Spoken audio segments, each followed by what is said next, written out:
আসসালামু আলাইকুম। তো চলে আসছি আমি কিন্তু গায়ে হলুদের ব্লগ নিয়ে। তো গায়ে হলুদের দিন এত বেশি সকাল সকাল আমরা একদমই ঘুম থেকে উঠতে পারিনি।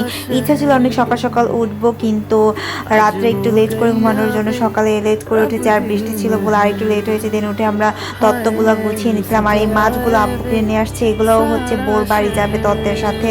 দেন হচ্ছে আমরা পার্লারে চলে আসছিলাম, যারা যারা হচ্ছে পার্লার থেকে সাজবে তারা সবাই চলে আসছে, ওদেরকে আমরা পার্লারে রেখে আমি আর তিশা চলে যাচ্ছি সাভারে, কারণ ওখানে হচ্ছে আমরা ফুলের গয়না অর্ডার দিয়েছি, ওগুলো আমাদের নিয়ে দেন যেতে হবে আবার পার্লারে।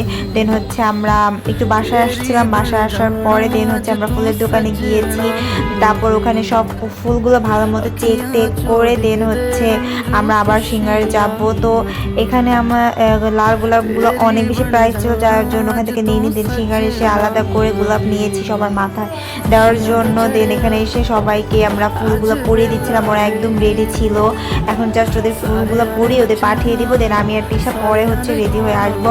আর আমাদের ফুলটা ছিল হচ্ছে বেলির ওপর, আমাদের জুয়েলারিটা ছিল, তো আমাদের একটু ডিফারেন্ট ছিল বাট অনেক বেশি কিউট ছিল, আর বেলি অলওয়েজ আমাদের অনেক বেশি ভালো লাগে, এর জন্য এবার একটু অন্যরকম ট্রাই করলাম। তো এই যে ডিজাইনটা এরকম ছিল, তো এই যে আমাদের ফাইনাল লুক এটা, আর হাতের এগুলো আমার কাছে আমাদের অনেক বেশি ভালো লাগছে ডিজাইনটা। দেন আমরা হচ্ছে গাইলুদের কেকটাও কিনে নেবো, এটাও কেনা হয়নি। তো আমাদের তো রেডি হইতে হইতে একদম রাত হয়ে গেছে। দেখা হচ্ছে নেক্সট পার্ট।